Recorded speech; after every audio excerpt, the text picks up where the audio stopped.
Buenas tardes. Bueno, el tema de hoy vamos a hacer los temas de manera más sucinta, lo que es diagnóstico pulpar, el manejo de conducta, traumatismos, prevención, CAT o CIT y luego las lesiones orales. Entonces vamos a comenzar primero lo que nos indica diagnóstico pulpar en dentición decidua. Vamos a comparar dos consensos. El consenso de la Asociación Americana de Endodoncia, que ha sido reconocida en el año 2009, donde nos indican dos tipos de diagnósticos, un diagnóstico pulpar y un diagnóstico apical.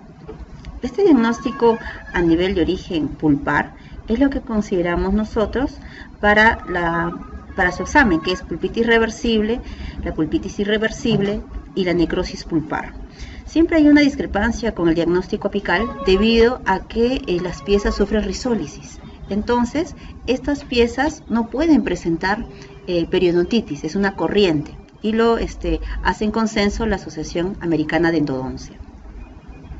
Asimismo, la Asociación Americana de Odontopediatría, en su última revisión del 2014, nos indica que la clasificación para todo lo que es diagnóstico pulpar es una pulpitis reversible, irreversible y necrosis pulpar. Y en primer lugar la pulpitis, lo que es pulpa sana. Entonces nuevamente, pulpa sana normal, pulpitis reversible, pulpitis irreversible y necrosis pulpar. Esto es lo que es el diagnóstico para dentición decidua y permanente joven. Entonces nos dicen pulpitis reversible compatible con un cuadro histológico de una pulpitis crónica coronal, o sea que es una pulpitis parcial, o como sinónimo también algunos autores le llaman exposición pulpar asintomática. Entonces, ¿qué significa esta pulpitis reversible? Significa que esta inflamación debe resolverse, va a ser una pulpa que va a volver a sus condiciones normales, que la historia clínica no va a presentar dolor espontáneo, es negativa, y va a haber ausencia de dolor a la palpación y a la percusión. Eso quiere decir que este dolor tiene que ser provocado. Vamos a ver por qué motivo. Y que la movilidad patológica está ausente. Entonces, estamos viendo ahí que esta inflamación se va a resolver. ¿Eso qué quiere decir? Que la pulpa está vital. Entonces, como decíamos, es un dolor provocado. ¿Por qué motivo? Cuando hay afectación pulpar y uno va eliminando la dentina cariada, va a comenzar el paciente a sentir leve dolor, leve fastidio. Pero esa inflamación va a ser producida no necesariamente por la caries, sino por un traumatismo alveolo dentario, un DAI, o bien porque la caries muy profunda. Y hay ausencia radiográficamente de procesos patológicos. Entonces vemos acá un cuadro, estamos viendo acá, buenas tardes, la parte de acá que estamos observando, vemos acá, miren, allá hay un pequeño contacto y hacemos ya el acceso cameral, ¿no? Entonces si vemos acá, la pulpa es roja, escarlata, como diagnóstico, ¿no? Y si vemos radiográficamente hay ausencia de inflamación patológica de imagen radiolúcida. A diferencia de una pulpitis irreversible, compatible histológicamente con una pulpitis crónica total. La pulpitis reversible anterior habíamos visto compatible histológicamente con una pulpitis crónica parcial. ¿Por qué total? Porque no solamente implica la inflamación de la corona pulpar, sino también de la pulpa radicular. Entonces estamos viendo que una pulpitis clínica. La anterior era una exposición pulpar. Esta, la irreversible, es una pulpitis clínica. Quiere decir que esta pulpa inflamada, tanto de la corona como de la raíz, nunca más va a volver a ser sana. Por eso es irreversible, es un cuadro irreversible. Entonces, esta historia clínica del dolor, a diferencia del anterior, que es un dolor provocado, va a ser un dolor espontáneo, punzante o persistente. ¿Por qué punzante? Algunos autores lo dicen que cuando uno se echa en la cama, cuando el niño se echa en la cama, este dolor se siente más notorio, y este dolor el niño no lo expresa. porque el niño no expresa su molestia, entonces lo hace que le duele toda la zona, es un dolor referido, y se precipita más a estímulos térmicos. Por lo tanto, la sensibilidad a la palpación y a la percusión va a ser muy hipersensible, muy hiperreactiva. Entonces estamos viendo acá el acceso cameral, la remoción del tejido, estamos viendo acá la extirpación de la remoción, estamos haciendo la compensación del cuadro y estamos viendo una pulpa fragmentada. Entonces, estamos observando, ya vimos el efecto fragmentado, el color medio granate y una hemorragia abundante que no cesa. Ahora vamos a ver la oscuridad de este cuadro. También, algunos autores dicen que esto son indicios todavía de una pulpitis irreversible, que van a ser a cuadros más drásticos, que van a ser a necrosis, pero todavía se puede mantener acá. Y miren, este también es un cuadro que está unido a un cuadro crónico. Y esto es lo famoso, ¿no? Esto aparentemente alguien podría decir es un pólipo pulpar, ¿no? Pero si nosotros observamos bien, viene de la encía.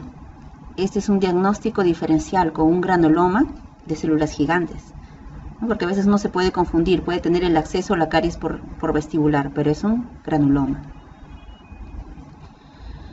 Entonces, para la pulpitis irreversible, cuando la pulpa está, es una pulpa inflamada, ya no vital, acá van a entrar a tallar las soluciones irrigantes.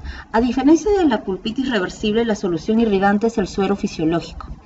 Mientras que en la pulpitis irreversible y en la necrosis, las soluciones irrigantes es el hipoclorito de sodio, en su mayor presentación 5%, pero que la mayoría de autores lo utilizan al 2%. Entonces, ¿cuál es la importancia de este irrigante que es el hipoclorito de sodio? Su dehidratación y su desinfección. Tiene un alto potencial desinfectante. El objetivo, aparte de la limpieza, es la reducción de las bacterias y tiene una acción lubricante. Entonces, ese es el objetivo de aplicar solución con hipoclorito de sodio. Y tiene 5 propiedades: disolvente, biocompatible, que sea antimicrobiano, tiene una acción rápida y tiene humectabilidad en los conductos. Por lo tanto, es el gold estándar dentro de las soluciones irrigantes. Asimismo, como vamos a ver las soluciones irrigantes a la hora de hacer la odontometría o la conductometría, hay dos corrientes. Una corriente que nos dice que para tomar la conductometría o odontometría es a 2 milímetros del ápice radicular. Otra corriente nos dice que tenemos que trazar una línea paralela hasta el germen dentario. Vemos acá, hasta el germen dentario. Trazamos una línea paralela y la lima se queda hasta ese límite. Observamos acá la radiografía, vemos acá hacia el límite, ¿no? Hacia acá. Son las dos corrientes. Entonces, como hay odontometría, hay una preparación biomecánica. Esa preparación biomecánica, así como la odontometría, va a ser a 2 milímetros del ápice. Y se va a obturar unos materiales de obturación. ¿Con qué se va a obturar? Se clasifican en 4. Unas pastas a base de óxido de zinc eugenol, pastas yodoformadas, hidróxido de calcio, y las últimas que han aparecido, bueno, no es las últimas, que siempre han aparecido, son antiguas, pero las que hace 2 años vino al Perú el doctor Tetsuro Shino, a la Universidad Nacional Mayor de San Marcos, Trexmis MP, y bueno, y la otra de la Universidad de Argentina, CTZ. Pero, ¿qué es lo clásico en un tratamiento pulpar? Lo clásico en un tratamiento pulpar es usar el hidróxido de calcio, que cae controversias, y las pastas yodoformadas en una pulpitis irreversible y necrosis. La mayoría de autores pone como gold estándar a las pastas yodoformadas, entre ellas al Vitapex. El mercado peruano y aún todavía el latinoamericano utiliza el óxido de zinc eugenol, el SOE, que todavía lo siguen usando en la mayoría de universidades. Entonces, vamos a ver al gold estándar, que son las pastas yodoformadas que tienen fragmentos de hidróxido de calcio, es el Vitapex. El material de elección, el Vitapex, y el otro también la pasta FH, ¿por qué es importante? Porque estas pastas que se utilizan mediante jeringas es por su practicabilidad. Como son tan prácticas, se pueden utilizar a nivel de cámara y raíz. Entonces ya no es la necesidad de estar preparando en la platina, de estar combinando los productos, ya lo vienen. Tienen unas aplicaciones, unos aplicadores que donde se puede ingresar, y como objetivo principal es que se reabsorbe antes que la risólisis del diente. No produce daño al germen sucesor y también tiene un fraguado muy compacto. Y según la mayoría de autores tiene tasa de éxito más del 90%. Entonces estamos viendo acá, miren, este cuadro que no sé, el que se ve acá la radiografía, que es la pieza 5.4, aparentemente no tiene signos signos patológicos, pero a la vista clínica, cuando uno va haciendo la apertura, se va a observar que tiene indicios de pulpitis irreversible. Entonces digamos que ahí gana la clínica, principalmente en una pulpitis irreversible. ¿Se acuerdan del tipo de sangrado? Tipo de sangrado en una pulpitis irreversible es un sangrado, un rojo granate, a diferencia de la pulpitis reversible, que es un rojo escarlata. ¿Qué significa necrosis pulpar? Cuando la pulpa está con degeneración, tiene la presencia de estos abscesos. En algunos casos, presenta también fístula, como observamos acá.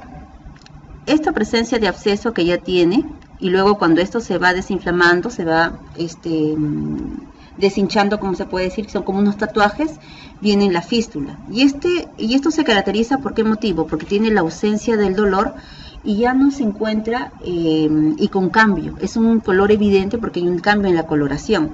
Y obviamente que hay una movilidad patológica. Sin embargo, cuando yo veo radiográficamente a la pieza, puedo apreciar que tiene una radiolucidez a nivel perirradicular. Si vemos acá, también observamos una radiolucidez a nivel interradicular. Como recordemos, toda la parte infecciosa en estos dientes deciduos es a nivel de furca. ¿Por qué? Porque tiene poros, tiene un escaso esmalte, una escasa dentina, tiene más porosidades, por lo tanto la infección y el piso cameral con respecto a la furca es muy pequeño en comparación del permanente. Por eso esta radiolucidez presenta en un mayor porcentaje en la zona interradicular. Entonces vemos acá clínicamente, ya las resorciones, y acá en la radiografía cuando ya se han hecho los tratamientos pulpares. Vemos acá el absceso, pequeño absceso. Ponemos acá, miren la resorción ya cuando se va a finalizar el cuadro, ¿no? Inicio y final, cuando ya está finalizado. Entonces, ¿qué es lo que está como más sinónimo de este cuadro? Hay una entidad que es la caries de aparición temprana, que en lo que refiere a lo que es diagnóstico pulpar, ¿no? La caries de aparición temprana, CAT, o caries de infancia temprana, son entidades propias de los niños. Inicialmente se decía que eran propios de niños de 3 años, menores de 3 años. Pero el último concepto ha cambiado, porque nos dice que es menores de 71 meses. Eso quiere decir antes que cumplan 6 años de edad. Si ustedes pueden apreciar, esto es un cuadro muy crítico. Este sería una caries de infancia temprana severa, ¿no? Donde todas las piezas están dañadas. Entonces, digamos que la Asociación Americana de Odontopediatría nos dice que es una lesión, puede ser una o pueden ser más de una lesión cariada, perdidas o obturadas en dientes deciduos menores, en niños menores de 71 meses. Miren acá donde hay fenestraciones, dehiscencias, miren todo el proceso patológico de caries, miren cómo ha hecho que la raíz se vierta, lacere el labio, la mucosa. Esto para otros autores sería un PUFA, que es el denominado PUFA, que son esas entidades. ¿Pero este caso se presenta en todos los pacientes o en algunos pacientes específicos? Muy buena pregunta. Este tipo de casos, el PUFA, hay un estudio de varios estudios de investigación, uno en el Perú, donde nos indica en casos de desnutrición. Niños con desnutrición, niños con desnutrición, con bajo peso. ¿De alguna proteína específicamente? No, lo que pasa es de que nosotros tenemos el fierro, déficit de fierro. Nuestros niños tienen déficit de fierro, lamentablemente. Estamos ahí, lamentablemente. Porque estos cuadros presentan en las zonas urbanos marginales, o de extrema pobreza, que vienen al recinto, ¿no? Y ya para hacer un cuadro, como pueden apreciar, esto ya no sería una pulpectomía, ya sería unas exodoncias, ¿no? Unas exodoncias. Digamos que esta enfermedad es compleja y crónica debido a desequilibrios en los factores de riesgo. Esto que implica dieta, higiene, buena alimentación. ¿Por qué? Porque los factores de protección, en este caso que es la saliva, no cumple, no tiene la inmunidad, no tiene las vitaminas, las defensas el niño. Por lo tanto, la enfermedad del biofilm, que se caracteriza porque es un equilibrio en lo que es nuestra flora, nuestro biofilm dental entre bacterias patogénicas y no patogénicas, hay ese desequilibrio. Por lo tanto, esta entidad se aflore, ¿no? Entonces, digamos que el nivel socioeconómico y cultural familiar implica, es una teoría que los autores han elaborado, la colonización bacteriana temprana, factores dietéticos inapropiados, el pH salival varía, intervienen la cultura, las tradiciones, los factores sociodemográficos. Entonces, hace que esta población sufra 32 veces más en niños con estrato socioeconómico bajo. Por lo tanto, estos niños, parece mentira como el acceso a los cuidados de salud y el acceso a la comida es muy difícil en los padres de estos niños, hacen que estos niños, como no tienen plata y no pueden surtir en alimentos, en una leche con azúcar, confluyan a frugos, ¿no? Han visto que en su biberón consumen frugos, gelatina, a veces no tienen. Entonces, eso es lo que encima aumentan el riesgo de esta caries de infancia temprana. Entonces estamos viendo la apariencia clínica. El grado de afectación que nosotros vamos a ver por entidad clínica es la afectación de los incisivos anteriores superiores. Siempre vamos a ver esta entidad afectada a este nivel. Sea una mancha blanca o mancha cavitada, ya estamos hablando de caries de iniciación temprana. Y luego, en casos más severos, ya se ubican en las regiones molares. Entonces estamos viendo este caso, miren, de esta niña, con tinciones ya, también el lado inferior. En este caso tuvo necesidad que ir a sala de operaciones porque toda la boca se tuvo que rehabilitar, ¿no? Todo lo que se echó, pulpectomías, pulpos, coronitas. Acá está el seguido. El antes, miren, y el después, ¿no? Miren cómo vino el antes. Se va haciendo la restauración, el tratamiento pulpar, obviamente. Luego se hizo el ionómero, cemento de ionómero, se colocó, se rellenó, y luego la resina, ¿no? Entonces luego de ahí, el cemento de ionómero modificado con resina, luego de ahí se talló, se preparó la coronita, ¿no? Se hizo acá y se cementó, ¿no? Una corona de acero. En estos pacientes no podemos hacer una incrustación de resina. ¿Por qué? Porque como factores, ¿no? Como factores, si yo voy a hacer una coronita de resina, ¿no? Que es una técnica indirecta, yo veo acá adicionando mis fragmentos de una incrustación indirecta y cemento, esto no me va a durar mucho tiempo. ¿Por qué? Porque yo hasta que vuelva a rehabilitar, hasta que vuelva a hacer mi atención primaria a la mamá, hasta que vuelva a hacer, señora tiene que iniciar su alimentación adecuada, hasta que pueda tener dinero, hasta que yo pueda hacer que la higiene sea la adecuada, voy a gastar bastante tiempo. Entonces, costo-beneficio, otra vez va a venir destruida esta curación. Entonces, en este caso, lo mejor, una corona de acero, ¿no? A diferencia de esto. Entonces, ya hemos visto los cuadros más severos. Ahora vamos a ver a los cuadros donde todavía hay atención primaria, donde el cuadro se puede interceptar en los primeros estadios. Hablemos del flúor. Se clasifica mundialmente que existen dos tipos de flúor sistémico y flúor tópico. El flúor sistémico es benéfico para la mayoría, para lo que está aplicando la Organización Mundial de la Salud, e implica que este flúor sistémico aplicado en agua, en leche, en agua botellada, en sal, ¿qué significa? Que estos apósitos de flúor se depositan cuando el diente está en el estado de maduración, ingresa el flúor, el componente, hacia los cristales de apatita para formar la famosa fluorhidroxiapatita. Entonces, hace puntos muy importantes. La capa externa del esmalte solo tiene de 1000 a 2000 partes por millón de flúor, solamente. Y en la parte subsuperficial del esmalte, o sea, en la parte media, solamente tiene 20 a 100 partes por millón de flúor. Eso quiere decir que la más externa está la más protegida y la más interna todavía está vulnerable. Es por eso que se recomienda que un niño que está en esa población, por ejemplo, una población X que esté en Ayacucho, que está comprobado que tiene el agua fluorada, pasa a otra comunidad, ya pierde esa protección. Entonces, digamos que ese niño está acostumbrado, tiene que vivir en esa zona y siempre va a estar proveído de ese flúor sistémico. Va en pleno desarrollo, va tomando y va adquiriendo, esos cristales se van fortaleciendo. Entonces, digamos que a medida que va pasando el tiempo, va a ser un recambio. Y esto tiene que ser de la mano con ayuda, ¿con qué? Con el flúor tópico. Por eso es el manejo entre flúor sistémico y flúor tópico. Ahora, el flúor tópico se da de dos maneras. Por el autocuidado, ¿no?, que lo hacen con las pastas dentales fluoradas y con la topicación del profesional. Entonces, vamos a ver estos dos tipos. Son 4 mecanismos de acción del flúor tópico.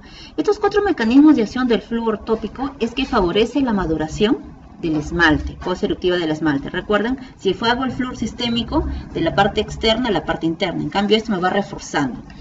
Y hace que haya una mayor resistencia a la desmineralización. Eso quiere decir que siempre nuestra boca va a estar sometida al ataque ácido. Yo como un caramelo, ataque ácido. Como un chisito, ataque ácido. Son carbohidratos, son almidones. Una papita. Entonces siempre estamos propuestos a la invitación, ¿no? Bueno, yo trato de limitarme, pero estoy con mis ligas, ¿no? Entonces tengo una buena excusa, ¿no? Por favor, estoy con mis ligas, estoy protegida por el momento. Pero eso es, uno come, ¿no? Entonces siempre es puesto al ataque ácido. Entonces, este flúor tópico lo que va a hacer es un refuerzo de esta capa, la capa más superficial, y va a hacer el proceso el proceso de remineralización sea más reforzado. Asimismo, el potencial cariogénico de la placa, de lo que ya está ácida la placa, ya no va a ser tan ácida. Entonces va a haber una disminución en ese potencial. Por eso se atribuye a la aplicación del flúor tópico estas 4 propiedades. Entonces estamos viendo acá el flúor tópico profesional, flúor barniz, hay flúor gel, que digamos que acá el flúor gel se caracteriza por utilizar 2 mililitros en la cubeta, no más ni menos, 2 mililitros suficientes que van a causar la topicación exitosa.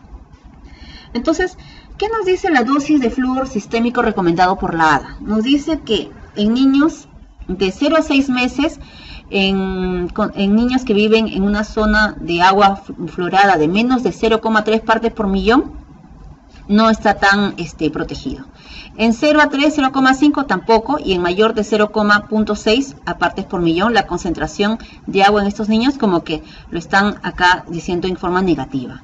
De 6 meses a 3 años es una concentración de 0,5 miligramos al día, estamos dando como dosis permitida recomendada.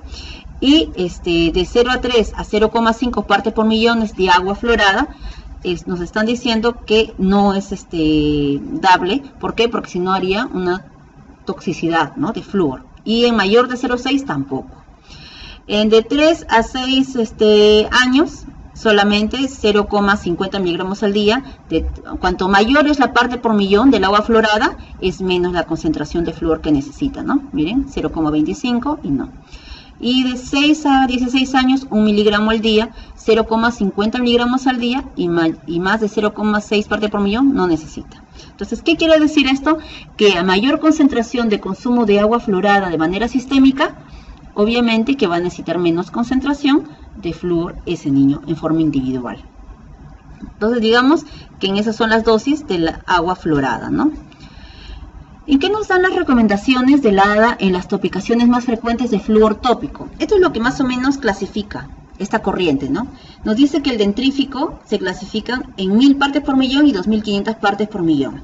Actualmente en el mercado existe 5000 partes por millón, como es el Prevident Colgate, ¿ya? Pero esto no lo refiere estos estudios, y nos ven acá que da una autoaplicación, pero que da una cantidad de 1 miligramo de flúor y 2,5 miligramos de flúor.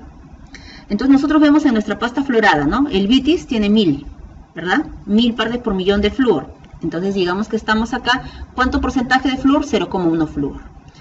Y 2500 que todavía no llega al mercado, porque el máximo que llega al mercado es 1450 partes por millón de flúor. O sea, digamos que tenga 0,15 de porcentaje de flúor. Claro, 1450 partes por millón, 1500. Ajá, el Dento Gold y el Colgate Total. Ajá, son los que tienen el mayor porcentaje. Todavía no llega al Perú el Prevident de 5000, pero está en Chile ya. En colutorios tenemos el fluoruro de sodio de 0,2% y el 0,05%. Antes existían los colutorios de 0,02%, pero se comprobó que no tienen efectividad. Entonces, es como si le estuviésemos lavando con el agua oxigenada, donde no va a reforzar la remineralización en el diente, no lo va a potenciar. Entonces, estos tienen 900 partes por millón y 220 partes por millón de flúor. Y también es una autoaplicación, porque cuando decimos autoaplicación es de casa, ¿no? Caseros, productos caseros. Los geles es gel acidulado. El fluorfosfato acidulado es 1,23%. ¿Por qué es acidulado? Es fluoruro de sodio y tiene el ácido ortofosfórico, ¿no es cierto? Entonces esa combinación, y por eso esta tiene partes por millón de 12.000 partes por millón de flúor, y es una aplicación profesional. Y el fluoruro de sodio, a este porcentaje 0,9%, 9.000 partes por millón, también es de aplicación profesional. Le he puesto en azul porque eso lo recomiendan los autores, pero que todavía no llega al mercado. Dentro de lo que es barnices, tenemos al Durafat, 2,26% o 22.600 partes por millón del flúor, que es el fluoruro de sodio. Y el último flúor barniz es del 0,7 o 7.000 partes por millón de flúor, que digamos que es en el mercado el Fluor Protector, ¿no? El barniz que huele a plátano o a piña, ¿no? Todos han olido, huele de esa manera. Digamos que estos productos son los recomendados en las aplicaciones tópicas, ¿no? Entonces, ¿qué nos dicen las indicaciones de lo que es de estos autores? Principalmente el ADA. Recuerden que todo esto está regido por la Asociación Americana de Odontopediatría y la Asociación Americana Dental. ¿Qué nos dice? Que este es un protocolo de atención. Nosotros tenemos acá en el Perú una diversidad de protocolos, pero no solamente acá en el Perú, también tenemos en Argentina, en Brasil, diversidad de protocolos. Pero digamos que la ADA lo ha precipitado así como un ente mayor, que dice que en los niños que tienen una concentración de agua fluorada en menos de 0,7 partes por millón, o eso quiere decir en el Perú, porque nosotros no tenemos agua fluorada sistémica, no tenemos. Entonces digamos que una concentración de flúor en el agua es muy deficiente. Por lo tanto, la aplicación tópica en un niño libre de caries debe ser 2 veces al año. Solamente 2 veces, no nos está diciendo una vez, no nos está diciendo 2 veces. Y nosotros, ¿qué le decimos al paciente? 1 vez al año. Usted está perfecto 1 vez al año, no, 2 veces al año. Si el paciente presenta caries activa, la aplicación tópica también tiene que hacerse 2 veces al año, sí, se tiene que hacer 2 veces al año, pero siempre evaluando y revisando, siempre viendo. Si no se reactiva, otra visita más, que puede ser hasta 3 veces al año. Pero cuando el paciente tiene una caries rampante, mínimo se tiene que visitar y se tiene que aplicar tópicamente 4 veces al año. Pero cuando tiene una concentración de flúor óptima en el agua, cuando es un niño libre de caries, 0 veces de aplicación tópica, porque si no, que estamos induciendo a la fluorosis. Si es un niño con caries activa, bueno, tenemos una aplicación tópica de 2 veces al año. Y como caries rampante, aplicación de 4 veces al año. Entonces estamos viendo que no varía, ¿no? En caries activa y en caries rampante. Digamos eso, ¿no? Entonces siempre hay que tener en cuenta estos protocolos de atención en estos pacientes. Entonces vamos a ver rápidamente de lo que es sellantes de fosas y fisuras. Sellantes de fosas y fisuras, siempre se ha visto como un mito, ¿no? ¿Qué aplicar? Sellantes, resinas, fluidas, aplicar ionómero de vidrio, el de autocurado. ¿Qué cosa aplicar? Digamos que antes de poder aplicar, o si es sellantes transparentes, sellantes de colores, sellantes opacos. Entonces, antes de ver qué tipo de sellante yo voy a utilizar, igual como en el punto anterior, tenemos que fijarnos en el diagnóstico. Por lo tanto, el diagnóstico es muy importante para poder aplicar. Entonces, ¿qué tenemos que recordar? 3 puntos importantes: morfología oclusal, actividad cariosa y época de erupción. En la morfología oclusal estamos viendo que tenemos que sellar a quienes, a las fosas y fisuras retentivas, profundas y retentivas. ¿Eso qué quiere decir? Que toda la anatomía, recuerden, de las fisuras, no solamente es en I, en gota, que son esos fisuras muy profundos, que es decir, que no tienen una buena coalescencia, ¿verdad? Entonces, ¿por qué dice que no hay una poca coalescencia? Los autores dicen porque no han tenido un buen porcentaje de flúor, tanto en sus alimentos, en sus suplementos vitamínicos o en sistémico, en agua o en sal. Pero si tenemos una fisura con buena coalescencia, eso quiere decir que no sea muy profunda, y menos en las fisuras que sean medias planas, en las cúspides que son medias planas, no vamos a sellar, es ilógico sellar. Cuando tengan una actividad cariosa, es decir, que cuando el paciente tiene muchas lesiones oclusales, tenemos que sellar. Pero si el paciente tiene pocas lesiones oclusales, no es necesario sellarlas, no es necesario, sino hacer la actividad más que es adecuación del medio mediante pastas fluoradas, que es el autocuidado, y la aplicación tópica mediante profesional. Y otra indicación, época de erupción.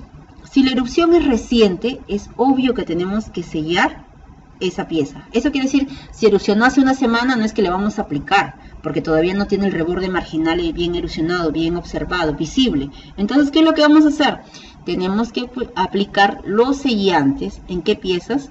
En las piezas donde están ya la parte del reborde marginal visible. Por lo tanto, si el reborde marginal está visible y la fosa y la fisura está profunda y retentiva, podemos aplicar el sellante. Por lo tanto, no sellar en aquellas zonas que no tienen caries por 3 o más años. ¿Okay? Acá nos está indicando otro punto. Entonces, nuevamente, morfología oclusal, actividad cariosa y época de erupción. Son puntos importantes para sellar las piezas dentales. Entonces, ¿qué nos dice en la literatura? Nos dice que podemos aplicar una pasta profiláctica libre de aceites, fluoruros. También podemos aplicar piedra pómez, ¿verdad? Las combinaciones. Otros nos dicen, efectivamente tenemos que hacer una rigurosa profilaxia a nivel de la fosa oclusal. Pero, ¿qué pasa cuando hacemos una rigurosa profilaxia con esta piedra pómez? Nos dicen que tenemos que retirarlo, el sobrante, o sea, el polvito, ¿dónde se penetra? En esas fosas y fisuras. Entonces tenemos que retirar con mucho cuidado con el explorador, ¿cierto? Pero tenemos que tener mucho cuidado. Pero ahora últimamente la corriente es de que tenemos que lavarlo con suero fisiológico, ¿no? Con suero fisiológico. Pero ¿qué pasa cuando los pacientes son ya jóvenes, son niños un poquito más grandes? Nos refiere y nos recomienda que tenemos que utilizar agua oxigenada al 3% de 10 volúmenes. Entonces, eso es un agua que se va a disolver con suero fisiológico o con agua diluida, destilada, y lo podemos acá aplicar, ¿no? Como podemos apreciar acá. Entonces, el adolescente también lo va a aceptar, ¿no? Porque la piedra pómez en un adolescente es muy difícil, no más renegón, que no, el color, que me sabe a tierra. Entonces, eso es lo que nos recomiendan las instituciones que lo rigen, ¿no? Lo que es el ADA. Entonces vemos acá fosas y fisuras, sellantes no invasivos, ¿no? Acá son las clasificaciones en sellante invasivo y no invasivo. Los sellantes no invasivos, bien, sí, acá estamos haciendo. Ahora, el agua oxigenada que está diluida no se coloca así como, no se coloca así como la pasta profiláctica como escobillita. Algunos autores lo recomiendan con un bollo de algodón, una bolita de algodón, se coloca así como estamos viendo acá en la figura, con la pinza y se frota el agua oxigenada con la pinza. Y es para que se limpie. Entonces luego de ahí se ve bien, se seca, ¿no? Como ya está limpio, se seca y luego se coloca el ácido. El ácido se coloca a nivel de lo que es el fondo del surco y de las fosas, pero más o menos también en las vertientes internas de las cúspides. Y se va a colocar el sellador de fosas y fisuras. ¿Cómo se coloca? Con un aplicador, ¿no? Un aplicador vertical, la sonda exploradora, o si no, con un brush, ¿no? Un microbrush fino. Ahora, ¿cómo tenemos que aplicar los sellantes? Tenemos que aplicar, como les decía, tantos en las fosas y fisuras profundas, ahí, tratando de que no haya burbujas, ¿no?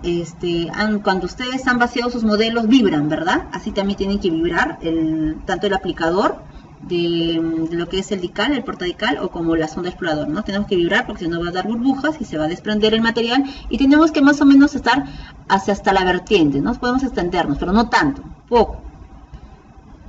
fotocuramos y luego vemos, ¿no? Vemos acá el sellado a nivel oclusal, a nivel vestibular, y siempre tenemos que visualizar con papel articular, ¿no? Nunca un sellante se tiene que dejar así, siempre se tiene que usar el papel articular para poder tratar de modificar, ¿no? Bueno, eso es lo que es con respecto a sellantes y con respecto a flúor. Entonces, estamos viendo lo que es una técnica. Si estamos haciendo una técnica de menos a más, digamos, estamos haciendo una técnica de manejo de conducta de desensibilización. Digamos que el manejo de conducta hoy en día está gestionado de diferentes maneras, de un punto de vista profesional y de punto de vista del niño. Si yo veo al niño, ¿cómo lo catalogo como profesional?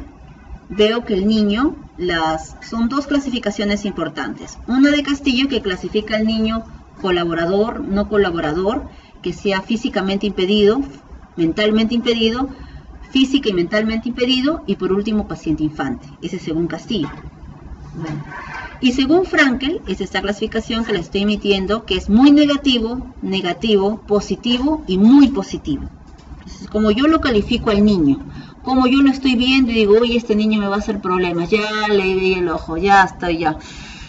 Entonces, tengo que ponerme con paciencia y ser muy astuta en manera de abordarlo.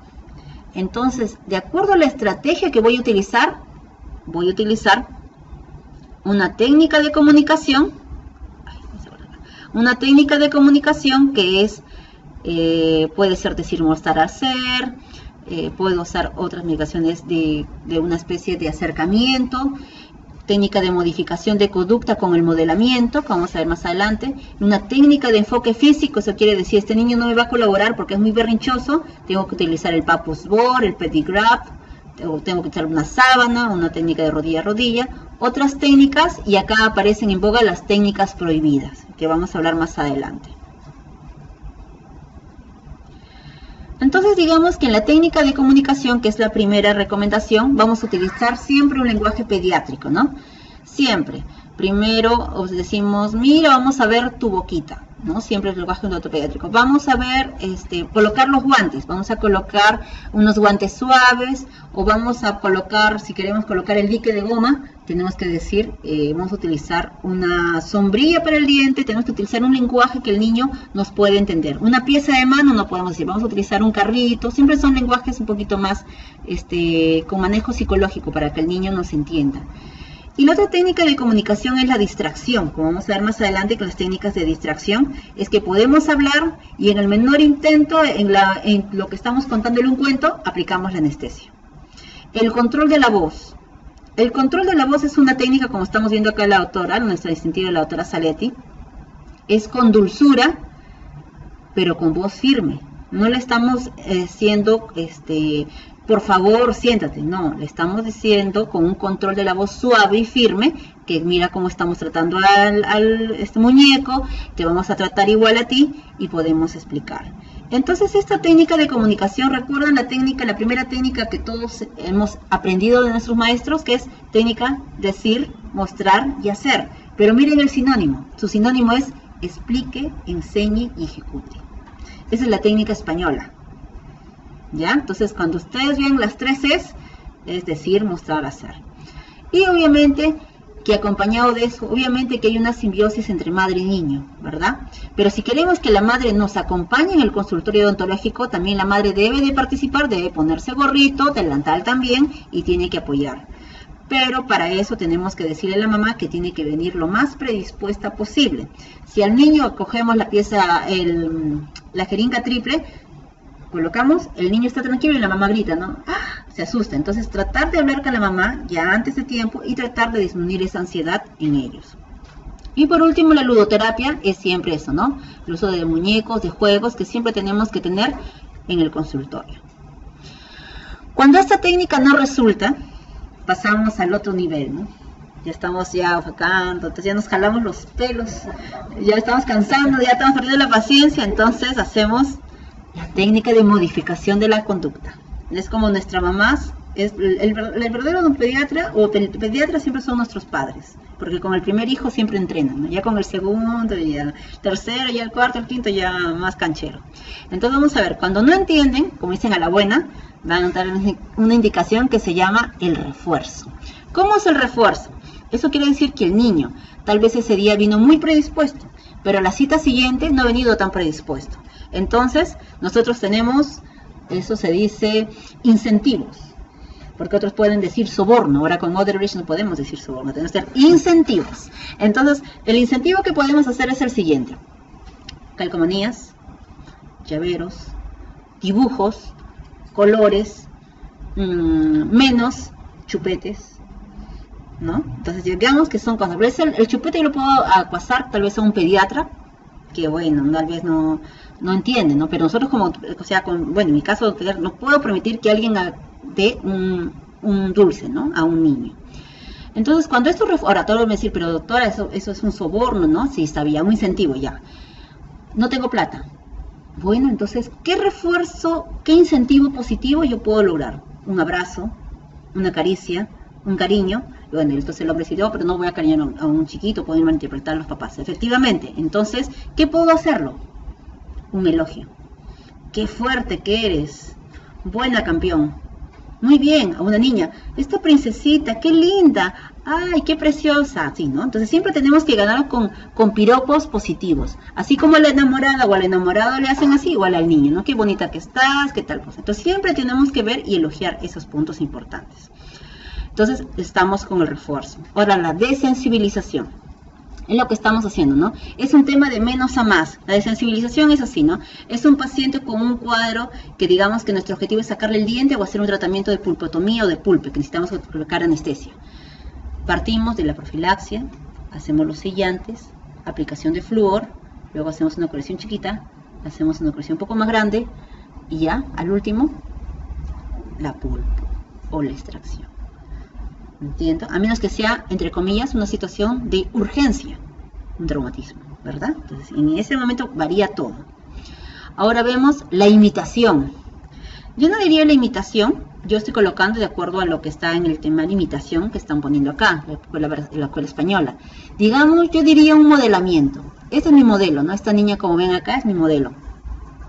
Esta niña modelo es una niña ideal, porque es amiguera, es carismática y tiene empatía. Y justo este niño cayó. Entonces, es mi modelo. Entonces yo la llamo, justo veo, tengo que ser despierto. Ah, yo veo que este chiquito está con esta niñita. Entonces, trato de juntar esos dos en la misma cita. Entonces, como niño muy tímido, miren, se deja y lo convencemos y se echa. Y mira, la niña está apoyando. Le decimos a la niña, qué niña tan inteligente, ahorita voy a buscar, le pongo los guantes y me está ayudando. Entonces, digamos, una técnica de modelamiento. Cuando no resulta la técnica de modelamiento, la sugestión. Tengo que sugestionarlo, puedo decir, pero puede ser una distracción, la hipnosis. ¿Cómo es la hipnosis? Eso ya con técnicas adecuadas, que puedo utilizar la voz, le puedo hacer cariño en el cabello, como para que se duerma, ¿no es cierto? Y resulta, en los niños más chiquitos resulta. Entonces, ¿qué pasa? Y puedo ponerle el flúor, puedo curarle rápidamente, que tiene que ser rápido y veloz, para que ellos no se den cuenta. Entonces, cuando se despertó, ya está con la curación en la boca. Son métodos, sugestiones e hipnosis. Si ese nivel no funciona, pasamos al otro nivel. Entonces ya empieza la restricción física o el enfoque físico. Vamos de menos a más, ¿no? Los abridores de boca, los abrebocas, que pueden ser de caucho o pueden ser de metal. Ahora, los de metal no me gustan mucho utilizar, aunque acá se ha usado. ¿Por qué? Porque el niño al ver metal forcejea y se puede lastimar el labio, la otra persona también, entonces no se puede. Entonces yo recomendaría los abrebocas de caucho. Entonces es lo mejor. Ahora, estos abrebocas, obviamente que no voy a colocar el abrebocas solo, tengo que pasarlo, con hilo dental, por un orificio para poderlo hacer. Entonces yo tengo que ser muy cuidadosa. ¿Para qué? Porque parece mentira, por más que el abrebocas sea mediano, este niñito cuando abre la boca se puede asfixiar, puede pasárselo. Entonces el hilo dental está ahí para que en ese momento yo lo retire. Por eso es indispensable colocar el hilo dental. Cuando no está eso, colocamos manos sobre boca. ¿Se acuerdan que cuando estábamos iniciando esta clase decimos técnicas prohibidas? Ya. Alguna escuela, especialmente la europea, nos dice que la mano sobre boca está clasificado como una técnica prohibida. Pero ¿qué pasa? Que cuando fuimos el año pasado la vimos aplicar en Sao Paulo. en Brasil.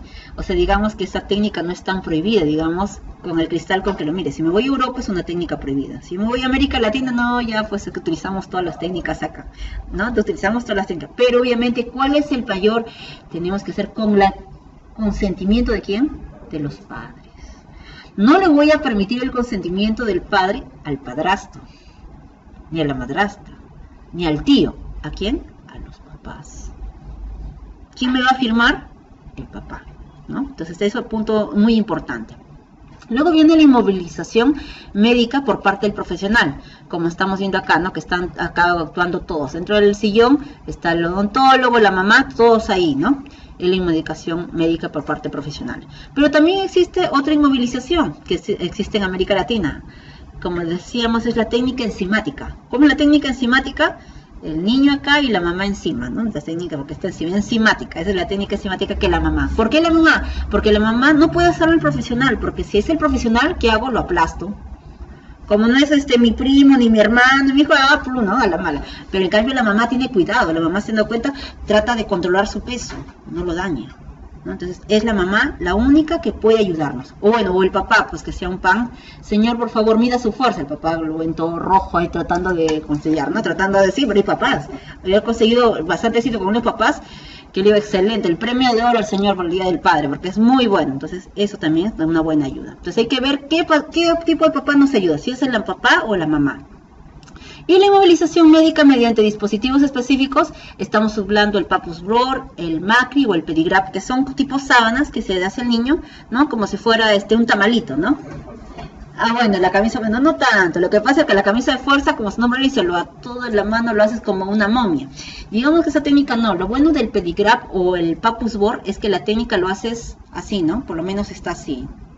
O sea, con sus brazos paralelo. En cambio, que puedan estirar, claro. Que puedan, no tanto en teoría, la tabla es en la espalda. Exacto, entonces tenemos que hacer así, porque si yo lo hago como una camisa de fuerza, ¿qué hago? Lo hago así, entonces el chiquito al verse así presionado sienta que lo estamos matando. Entonces siempre hay que tratar el niño con el adulto, ¿no? Y digamos eso, entonces son técnicos o dispositivos. Y cuando son más chiquitos han visto el Macri, ¿no? Que tiene 2 orificios para las piernecitas para que se puedan movilizar, ¿no? Entonces digamos son técnicas. Entonces, otras técnicas también, las técnicas de relajación. Por ejemplo, el niño antes de tenemos una sala de espera que se relaje, ¿no? Ya con las camillas y todo eso, ¿no? Y la distracción, lo que yo les decía, ¿no? Hay que distraerla a esta niña, ¿no? ¿Ven? No vayan a colocar la clásica, ¿no? Voy a colocar anestesia, doctor, y de pronto ves y con la aguja ahí el niño obviamente nunca va a abrir la boca, ¿no? ¿Esa es culpa de quién? Del operador, porque lo ha dejado. Acá tiene que usarse la distracción. Tiene que ser un mago, rápido, y ni cuenta se da, le cuentas algo y ya fue. Tienes que poner la anestesia. Y otras técnicas que también están haciendo, que es la acupuntura, es lo boom que están haciendo ahora en niños.